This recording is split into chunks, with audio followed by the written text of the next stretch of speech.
Goldfish Gift Swap. December 12, 2013. Madison, Wisconsin, USA. Haley Armstrong stomped the snow off her boots before entering the tiny pet store. When she made it inside, she paused to appreciate the warmth and then walked down the aisle in line with the door. Based on the ocean-themed mural painted on the back wall, she had a good idea that the fish were kept in the far corner. As expected, she found dozens of aquariums and their distinctive smell. Haley enjoyed looking at the different colors and variety of fish, but she was no expert. She got the attention of a middle-aged man who appeared to run the store. "Which kind of fish is the hardiest?" Haley asked the man. "I need one that can survive in different temperatures and won't mind getting moved around a little." The pet store man looked suspiciously at Haley. "A goldfish is probably your best bet. They don't need a heater. Pretty tough for a fish. May I ask what you're planning to do with it?" "Oh, it would be a pet for someone," Haley replied quickly. "It's not for some kind of fish swallowing party or whatever pranks the college kids are doing these days." "No, I definitely don't want to hurt the fish." "Well, take a look and tell me which one you want." Haley spent several minutes staring at the goldfish aquarium and deciding which one looked the healthiest. She picked one that was about 1.5 inches long and a fast swimmer. The pet store man scooped it up with a net and put it in a plastic bag. To show she was serious about taking care of the fish, Haley also selected a salt shaker-sized bottle of food flakes. "How long can it stay in the bag?" Haley asked on her way to the door. "Not very long. The water needs fresh oxygen," advised the pet store man. Haley nodded her head and slipped the plastic bag under her coat for the cold and wet trip back to her apartment. She felt a little guilty about the conversation with the pet store man. The goldfish was going to be used for kind of a prank, just not the sort of thing he was worried about. And Haley was going to a party, but instead of being swallowed, the goldfish was supposed to help raise her social standing. Ever since Haley arrived as a graduate student at the University of Wisconsin, the researchers she worked with raved about the parties thrown by their supervisor, Professor Pitt. Haley attended his back-to-school and Halloween parties and agreed they were a lot of fun. It was a relief to socialize with Professor Pitt outside of the chemical engineering laboratory and realize he was actually human rather than an omniscient avatar.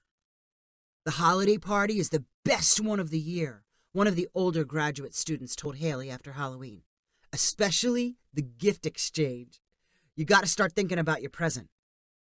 Haley watched quietly as the graduate students and staff researchers in the lab came up with gift ideas. The main rule was that nothing could cost over $5 and homemade gifts were encouraged. The graduate student at the desk next to Haley had found an old picture frame and was collecting embarrassing pictures of her coworkers to make into a collage. Someone else kept melting together broken glassware from failed experiments to create a soccer ball-sized work of chemistry art. Another person was recording an album of poorly sung songs about the periodic table.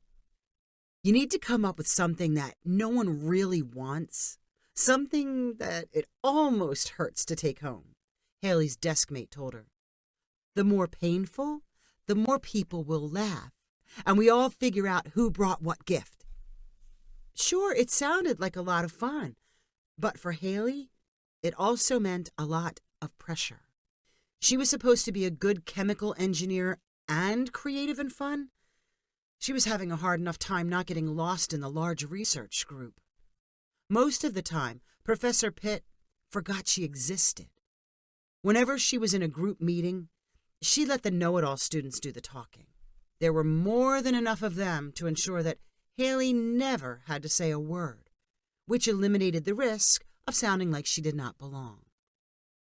After scouring her research building for interesting throwaway items and carefully inspecting the shelves of a dollar store, Haley called her brother for gift exchange ideas. He was known as the creative one in the family. After Haley explained the dilemma, her brother responded without hesitation, "Buy a fish." "You mean like a salmon fillet or something?" "No, a live fish in a bag from a pet store. I've seen it done before, and it's hilarious. No one wants to take it." "Some people like them. They give them away at carnivals, like when you win at a ring toss. Those are for little kids. Your party's for adults, right?" "Pretty much. But I don't want someone flushing the fish down the toilet when they don't want it." "They won't flush it. They'll know people will be asking about the fish, and they'll have to get a bowl and take care of it." "Are you sure?" "Trust me. Everyone's going to love watching whoever unwraps it squirm as they try to pass it off."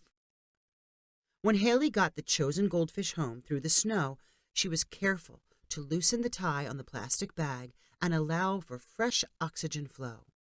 She examined the fish for signs of stress, but it appeared to be swimming happily, even if the bag was not very big. Haley contemplated adding some of the flake food, but she was afraid of clouding up the water. A few minutes before her ride was supposed to pick her up, Haley resealed the bag and put it in a narrow cardboard box. She covered the box in wrapping paper and added a large, hand-drawn arrow and label which read, "Fragile, this side up." "What's in the box?" asked the first-year graduate student behind the wheel when Haley carefully got in the car. "I'm not going to say." "Is it actually fragile?" "Yes." "Did you make it?" "No." "Just tell me what it is, and I'll tell you mine. Then we can know whether to choose them." "You'll have to wait and see," replied Haley. Professor Pitt's house was on the outskirts of town and at the end of a tree-lined lane which extended from the main street. Haley and her companion parked on the street and then crunched snow as they walked down the driveway. Every light in and outside of the house lit the way. At the door, they found a note that read, "Come on in."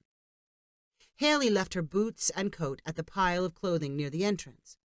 She followed the noise to a spacious, two-story living room adjacent to the kitchen. A crowd filled the room, and at the center, Professor Pitt sang Winter Wonderland into the microphone of a karaoke machine. "You're singing next," Professor Pitt called to one of the students who laughed at him the loudest. Haley spotted a pile of wrapped boxes for the gift exchange, but rather than relinquish her present, she held it close while picking out food from the generous selection on the kitchen counters. Pizza boxes lay open next to mounds of submarine sandwiches and trays packed with pastry desserts. Haley grabbed a sandwich and a bottle of soda and sat in a folding chair with a good view of the karaoke. "Who's singing next?" shouted Professor Pitt when he was done with his song. He passed the microphone to an older, bearded lab technician named Thomas. Haley assumed Thomas did not have much of a sense of humor or singing voice, but he grabbed the mic and belted out an Elvis-inspired version of "Here Comes Santa Claus." Professor Pitt put several more people on the spot before deciding it was time to move from karaoke to the gift exchange. "Everyone make a big circle and put the presents in the middle of the room," he announced. Haley waited until the pile of presents had been dragged into place before carefully adding her present to the edge of the collection. Then she squeezed into a spot on the floor next to two other graduate students. "Fragile, huh?" one of the students asked her when he saw her wrapped box. "Very fragile," replied Haley. She quickly counted all the people in the circle. 43. That included Professor Pitt and the professional staff working in his lab. Also in the circle were postdoctoral researchers and graduate students, some with spouses or significant others. They were all adults except for the 3 kids who had come with Professor Kim, a researcher who was visiting from Korea.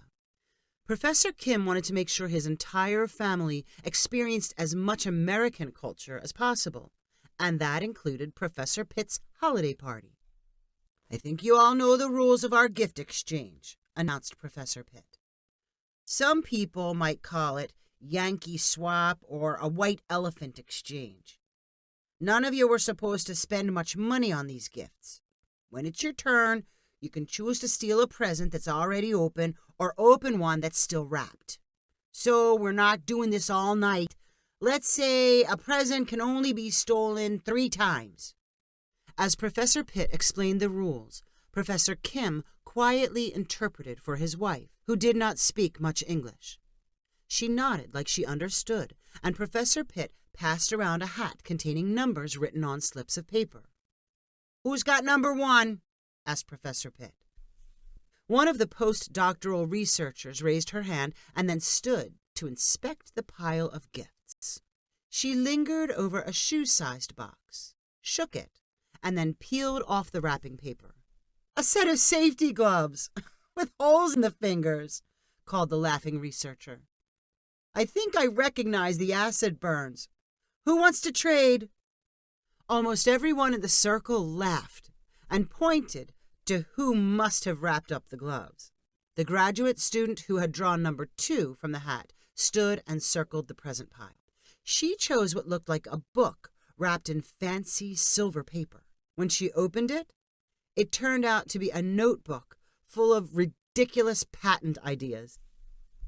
Let's see, it's got a diagram for an orange juice squeezer that launches the oranges from a baseball pitching machine into a spinning boat propeller. The student cracked up before she could read any more of the inventions, and she said no one better steal the notebook.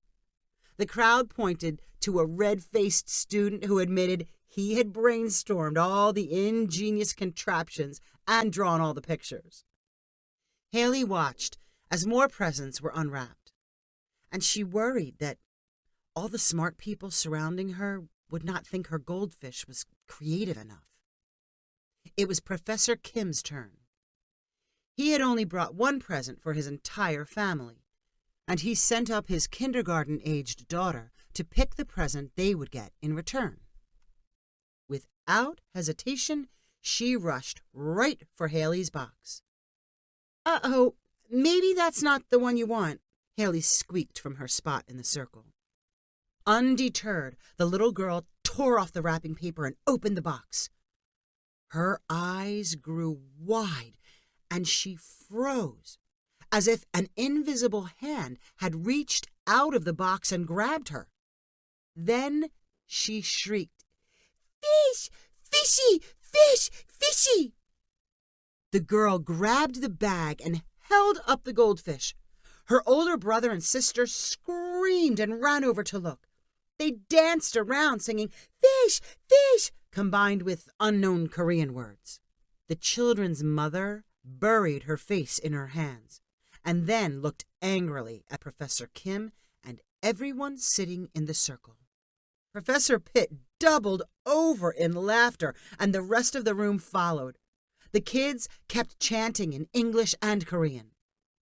Professor Kim felt obligated to explain his family's reaction, but he was so agitated that his words were choppy and hard to understand. "Little girl wants pet very badly. Asks her mom, but mom says no. A girl prays every day for a pet, maybe just a little fish. Mom says no. Now she gets a fish. She thinks fish is a miracle."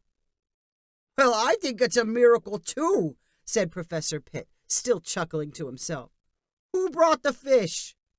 Many people in the circle had watched Haley carrying the box, and they all looked at her.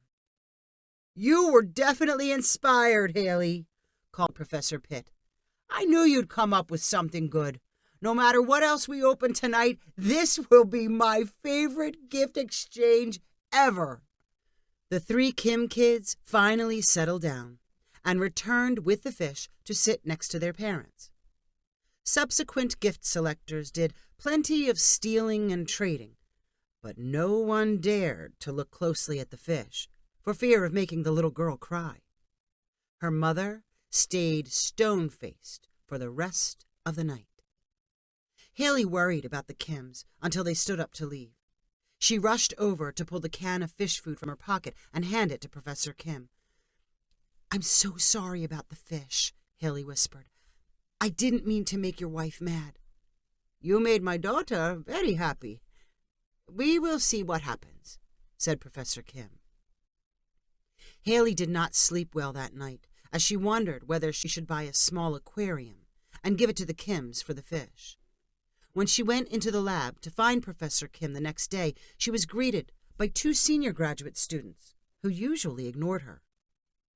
"I liked your goldfish," one of them said to her. "Are you still working on that miniature reaction chamber?" "Yeah. How did you know?" replied Haley with surprise. "I think I've got an idea you can try, if you're interested." "Yeah, I'm interested." A few minutes later, Professor Kim came in looking very tired. He walked right up to Haley. "It was a very long night. My wife and daughter stayed awake talking about the fish." Haley interrupted to say, "I think maybe I should buy you an aquarium." Professor Kim held up his hands. "No need. They decided the fish can live in the aquarium in the kindergarten class. My daughter can look at it all through school. She's happy. Wife's happy. Fish is happy. Everybody's happy." Haley smiled with relief. She could hardly wait to call her brother and tell him how wrong and right he had been about the goldfish. This was read for you by Beth Ann Reed. If you enjoyed this story, please rank it on the website 500ironicstories.com. Please subscribe on the website to get weekly updates as new stories are posted. And please share with friends using the convenient links available.